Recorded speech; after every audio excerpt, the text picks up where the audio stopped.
Thank you, April. I'm now going to open it up for questions. Can you guys hear me okay? There was a question that came in from Mike Mudroncik. He did answer it in the chat, so I will mention what he said. The question was, if someone has already registered for a PIN because of identity theft, do they need to wait for the IRS to finish their investigation? Or can we apply via the web link at irs.gov/IPPIN? So the answer he had, and just bear with me here because this chat's a little touchy here. He answered it and said, if an individual is confirmed victim of tax-related identity theft and the IRS has resolved the individual's tax account issues, IRS will mail a notice to them each year with the new IP PIN. So that was the answer to that question. Mike Thompson, are you available to share your story? Yeah, Tiffany. Would you like to share the story that you experienced, the scam that you experienced, with everybody who is listening and with our panelists to see if they can answer any type of question or give a little bit more insight to what you experienced back in January? Yeah, I'd love to. These scams can happen to literally anybody, even somebody who spends his day worrying about scams. And so, I got a call from a close friend one day, and he said, I'm having trouble getting a refund from a certain big company. And, every one of you would recognize the name. Now, I don't know if any of you read our Triad newsletter from June, but I talked about this case there.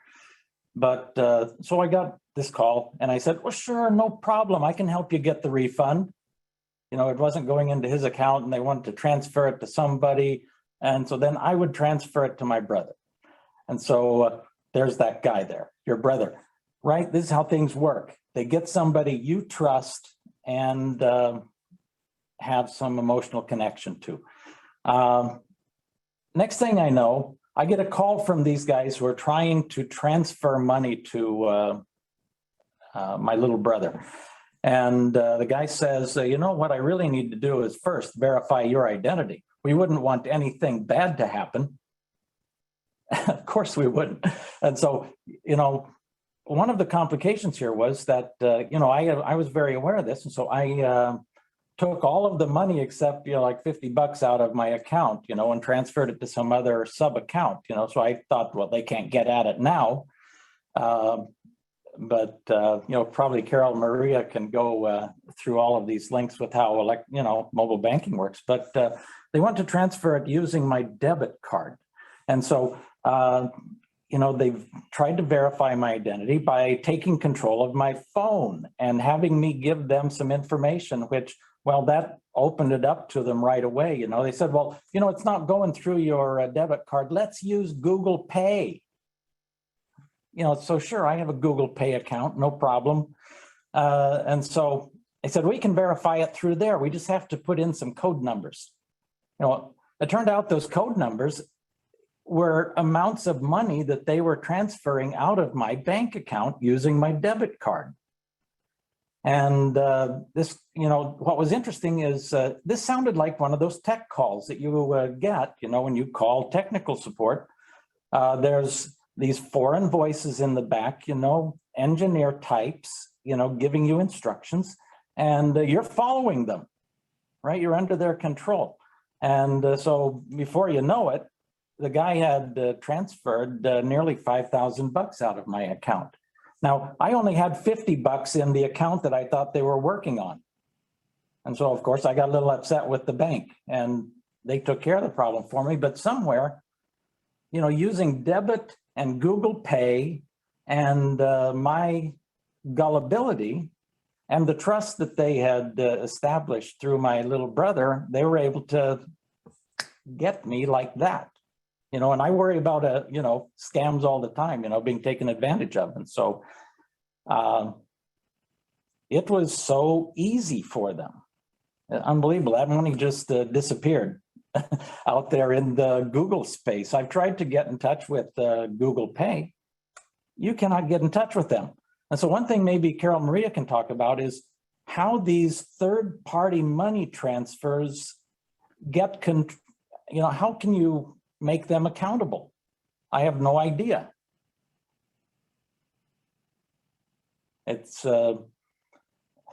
very strange to me. Anyway, that was my experience. It was eye-opening to see just how easy and how little accountability there is in mobile banking transactions. So, Mike, I just want to point out, part of what you were talking about is Google Pay is a peer-to-peer service or person-to-person service. And I think during my presentation, I said, those can be embedded in your online banking or they can be external to your online banking. And in this story that you told, it's external until they got into your account at the bank. And so whenever you're concerned about your money and any of these frauds, like you changed your mind halfway through, you should call your bank and they can freeze the accounts.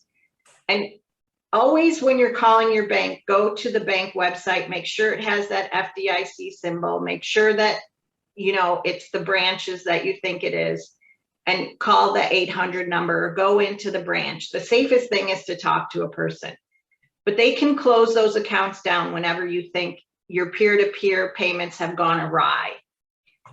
This is one of the reasons why we have that campaign for banking, is because peer-to-peer payment systems have become, ubiquitous, whatever that word means in our community, where we don't really recognize there's a difference between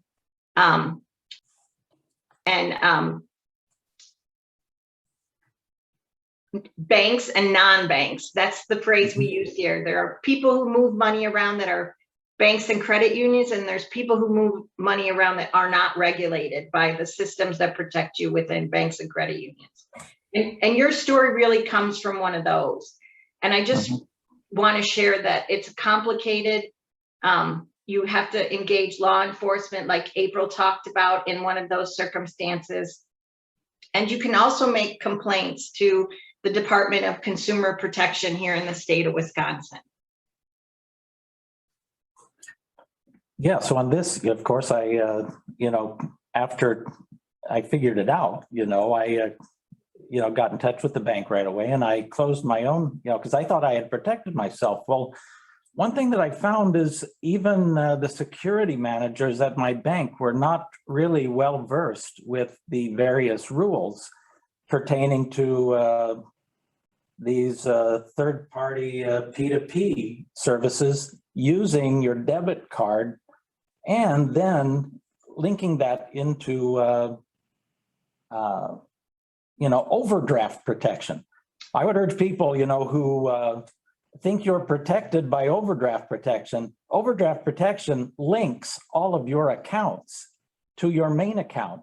And then it's like a straw sucking cider out of your cup. All that money just keeps funneling in. I asked the banker, I said, well, overdrafts were showing up. Within a minute, it went to overdraft right away. And I said, when would you have stopped transferring money to this guy? And he said, oh, your accounts weren't empty yet. I was like, oh my God, it just, I was really surprised. And then after talking with them for a number of times, it became clear that they didn't really know what was going on. And so that was part of the reason that I believe they made good on the thing. It was just, everything was so confusing. Somebody probably knew at the bank what was going on, but so far as reacting, it was just really hard. I mean, these scammers take advantage of that confusion on the rules. And well, and they took advantage of your brother to get him to call you. And that's one of the things that we have to really, gather our chutzpah at the beginning of the problem. And, refunds can always be made on credit cards or instruments used to pay. So if you paid in cash, you should be able to get a refund in cash. And those are consumer protection issues that run state by state about how you get refunds initially. And you're right, when people link their accounts, or they have a lot of accounts at one institution, it can be a daisy chain problem. So sometimes we recommend, when we're teaching consumers who have checking accounts and savings accounts, that sometimes it's better to have them at different institutions. And I know I do that. So I have a savings account at a credit union and my checking accounts at a bank, so that I can't have that problem of running from one account to the other to empty my accounts. Before today, your storytelling to me was similar to what happened to my sister. And that's when we learn about all these different ways they scam. But often, as April mentioned, always go to your institution first when you have that gut instinct that something's not going right. Talk to them and tell them as best you can what's going on and ask them to freeze your account. And they can do that right away. They can do that with credit cards and they can do that with your accounts.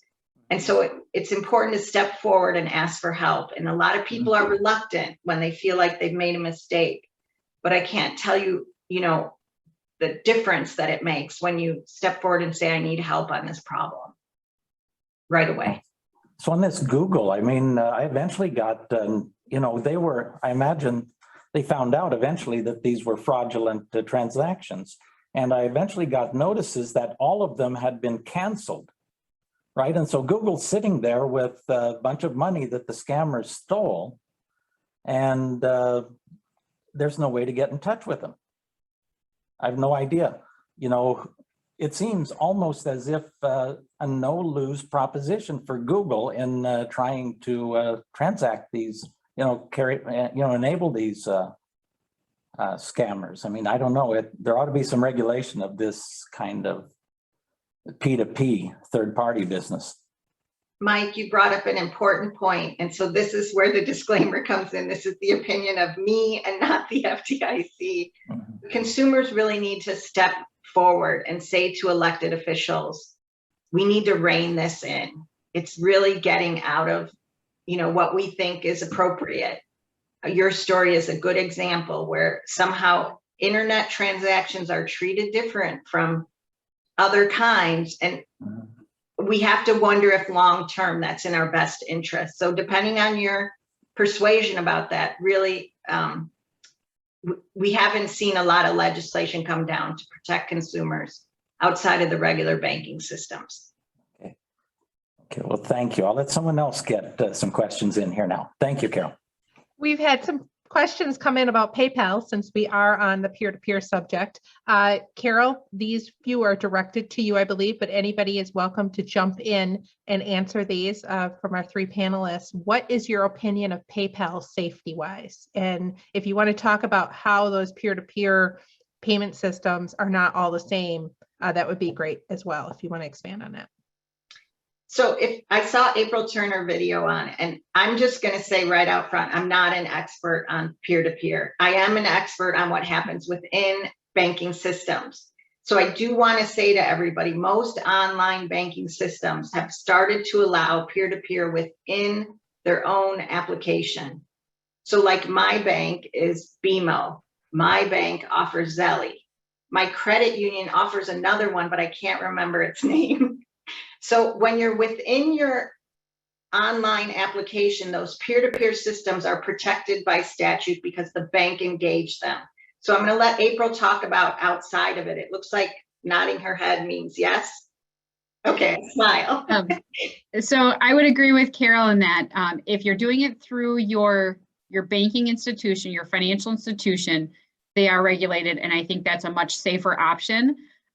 Again, disclaimer, okay, my own opinion, not that of my office. I refuse to use PayPal. So it's your own decision. But I will also tell you, I'm not really comfortable with peer-to-peer even through my financial institution at this point because of what I deal with on a daily basis.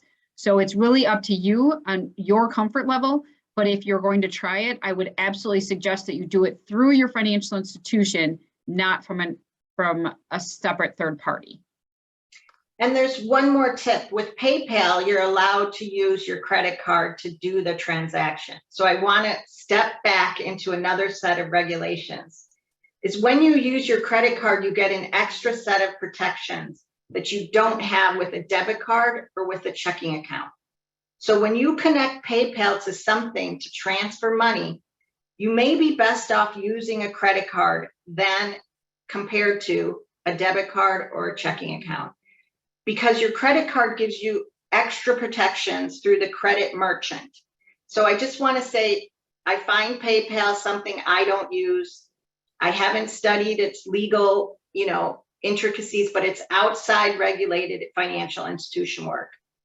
And because of that, I think the only safe ways are through your banking application or through your credit card. And I would ditto those sentiments. I do want to note too that at the BBB, we do get a lot of scam reports about PayPal being impersonated. I've seen emails come through. People have asked me, is this real? It looks real.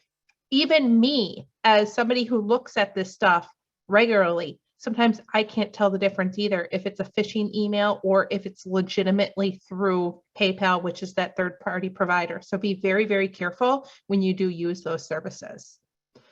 We have some other questions that have come in, so feel free to take these, whoever can answer them. If a person has clearly stolen money from a family member, such as a senior adult, but the adult victim doesn't want to prosecute, is there still a mechanism for reporting the thief family member to the IRS because they received the money? If you guys don't mind, I'd like to start with that one because I struggle with this on a daily basis. First of all, it's not necessarily the older adult's decision to prosecute. Like we talked about earlier, it's also not law enforcement's decision. It's the prosecutor's office decision. And I know that that sounds, sometimes it can sound difficult because somebody maybe doesn't want to prosecute against a family member. But the reason that we sometimes will continue prosecution, even though the victim may not want to prosecute, is because their safety and or their livelihood is really at stake. And so we will definitely take into consideration the victim's wants and requests in regards to that. But it really is a difficult and a very fine line when it comes to prosecution. But that being said, we don't want people not to report because we don't want them to be victimized. And they will continue to be victimized if they just say that they don't want to prosecute. With regards to reporting it to the IRS, Michael, do you want to take that portion of it? I mean, I know that we have included IRS in some of our investigations, so we charge them together, but I'm not sure if your audio is working yet, Mike.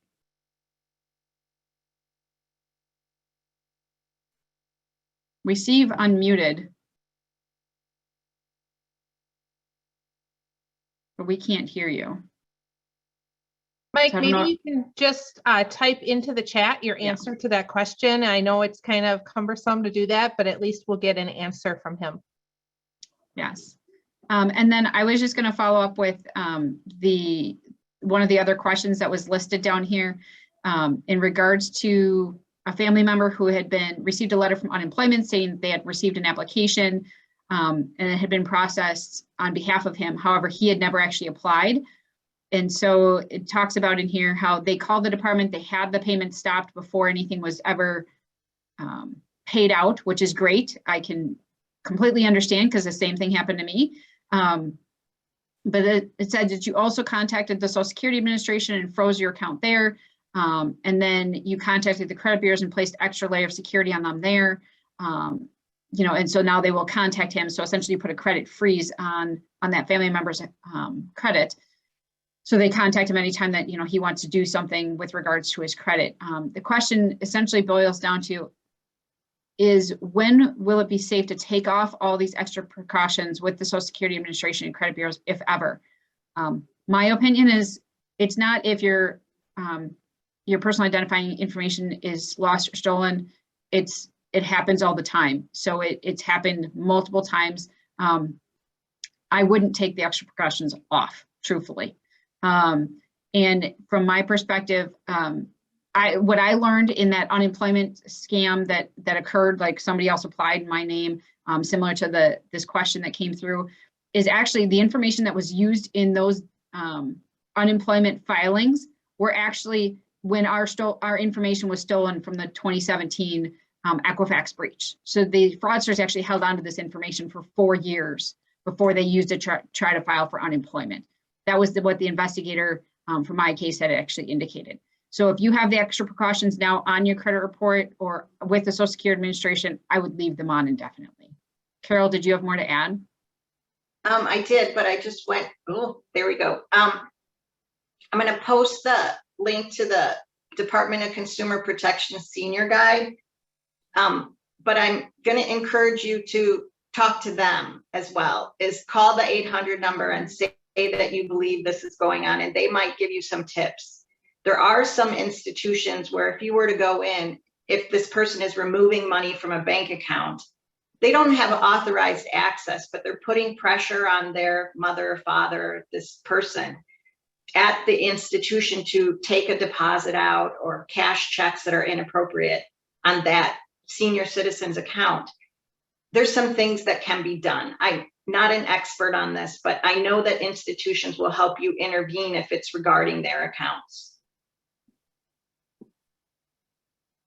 Here's another question that has come in. How important is it to check your credit? And what do you do if you find something that shouldn't be there? I teach a lot of credit classes, so I'm going to jump in here. When you find something on your credit report that doesn't belong, there's a complaint method that's published on the credit reporting agency's website. So remember, there are 3 primary credit reporting agencies: Equifax, TransUnion, and the third one slipping my mind right now. But you go to that website, you get a PDF, you recite which one on the line is incorrect, and you wait for a resolution. If you don't get a resolution, call in and say that you've been waiting, but it's important for you to notify them. There's sample complaint letters the CFPB publishes on their website, and then there's sample letters in our Money Smart materials that you could copy to use. But then send a certified letter that's dated and say that I've made this complaint online, I had no resolution, and then they act a lot faster on that. But it takes 2 steps to remove it. It takes the credit reporting agency to act, and it takes whoever reported it to them to act. So sometimes the resolution takes 30 to 90 days. And just as an addition to that, it's Equifax, Experian, and TransUnion. You can pull a credit report at annualcreditreport.com. Typically, they let you pull it once a year, but because of COVID, they're letting you pull it weekly. Annualcreditreport.com is a legitimate website, so you can go ahead and do that on a weekly basis if you wish to pull it that often. Just as a clarification as well, it's weekly until April of 2022. After that, it goes back to annual. But make sure that you're on the correct website, because there's a lot of fake annual credit reporting websites. And it will say that it's the one authorized by federal statute. So kind of look for those words when you get to the website you believe you're supposed to be at. Another tip is, if you like pulling it frequently and you don't like the 1-year limitation, pull the TransUnion one the first 4 months of the year, pull the Equifax one the second, and pull the TransUnion the third period of the year. And that way you can be pulling them more frequently if you really enjoy doing that. There's another question that came in here. Although Zelle is through the bank, there have been many people saying they have been scammed. So how safe is internal peer-to-peer? Yeah, I can't guarantee safety of anything. It's the way people commit fraud in today's world is very complicated. We saw a lot with ACH payments during the stimulus money rollout. So if you feel like you're not so first of all, that was a broad question, because sometimes the fraud is occurring when you're sending money, or sometimes the fraud's occurring when you're getting money.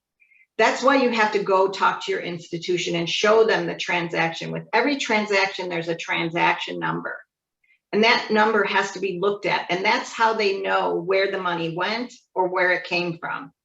Because sometimes people are getting requests in Zelle that they're answering for some reason, but it's not to people they're 100% sure is correct. And that's why we gave you the tip that have your friend send you a request for a small amount you both agree to.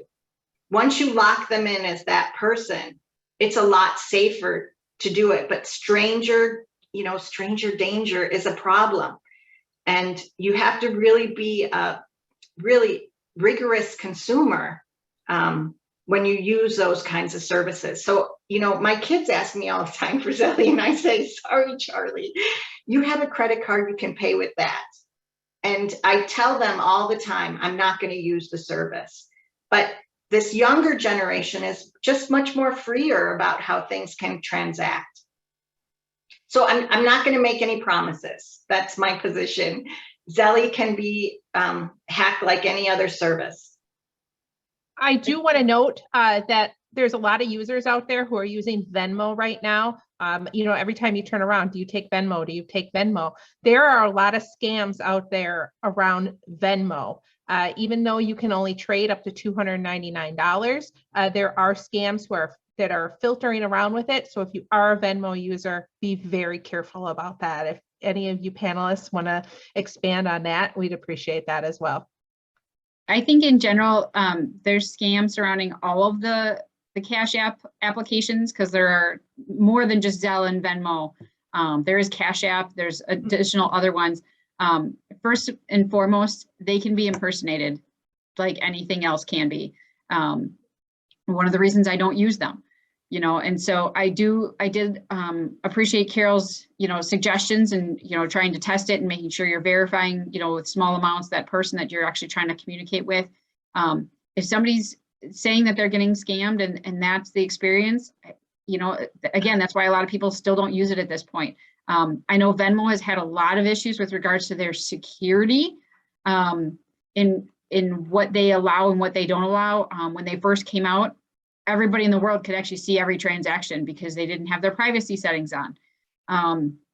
That's a huge piece for Venmo, is if you don't have your privacy settings on, everybody can see how much money you're transferring and with whom. So they now know who to try to impersonate that you may know, like in Mike's story, that they were trying to, get him to believe that it was his brother and those types of things. Like, they're going to try to make sure that they find people that, you're already familiar with, to try to, impersonate that person. And that's kind of like where a lot of that scam comes in. And it's hard to trace.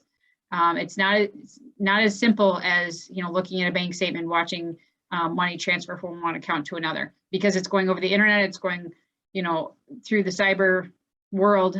It makes things much, much more difficult to try to investigate. Let's answer one more question before we wrap up here. Can you guys talk about how you can freeze your credit and why it's important to do so?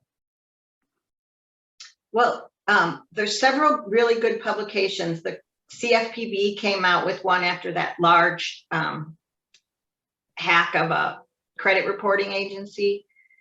But there's several options you have. One is a permanent freeze and one is a temporary freeze. So always go to the website of the credit reporting agency that you want to have freeze. Because remember, they're private businesses. That's one thing that bothers consumers, is they think it's part of the government. It's not. TransUnion, Equifax, and Experian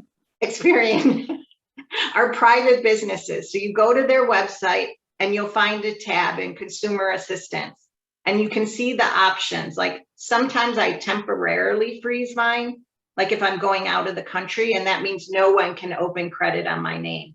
Then there's people who have chosen to do the permanent freeze. And what a permanent freeze does is that it locks your name as a borrower. And so if you were to go to like a car lot and start trying to buy a car, they would have to send you some sort of permission statement, and you would have to confirm the permission statement before the car lot could give you a loan.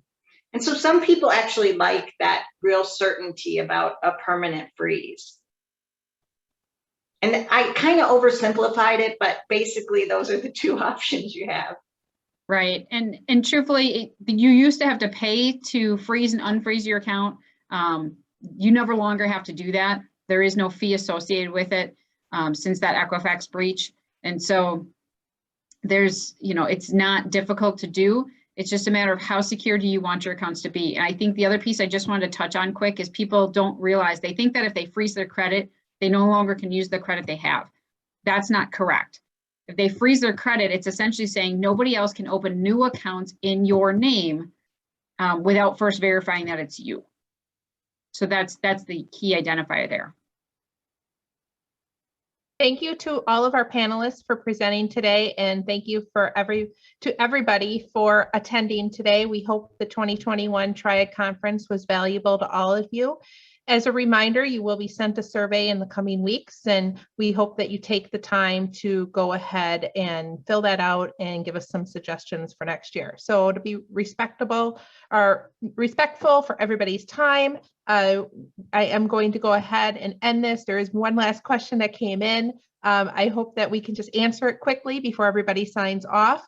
The question is AAA credit monitoring good? Well, we can never recommend any organization. So again, back to the I'm on my job. But I am going to mention to you that one of the benefits of AAA is they're one of the few insurers that offer the identity protection. And I've had friends who have had their identity stolen. And luckily they were insured through the AAA and they helped them solve all the problems. So I can only speak, to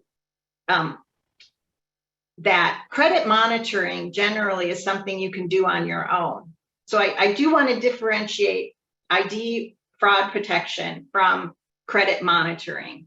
And we gave you the annual creditreport.com website, and you can do it yourself for free. So I don't know. I've seen some lawsuits against some of these credit monitoring organizations. You can look on the FTC's website for those and make a decision yourself. I would agree. We can't suggest a specific company or anything like that, but you certainly can have the tools to do it yourself if you choose to do so. I did notice a quick question in the chat talks about if you freeze your credit, how do you verify, or how do they verify that it's you? That you'll actually set up with them when you freeze your credit. Whether you guys decide on a password or some other secure choice, you'll actually do that with each of the credit bureaus to make that determination when you're asking for the freeze itself. Thank you for everybody's time. Thank you for our experts who have sat on the panel today. To be respectful, it is noon, so we're going to go ahead and sign off. Everybody go ahead and enjoy your weekend, enjoy the rest of your Friday, and join us again for the 2022 Triad Conference next year.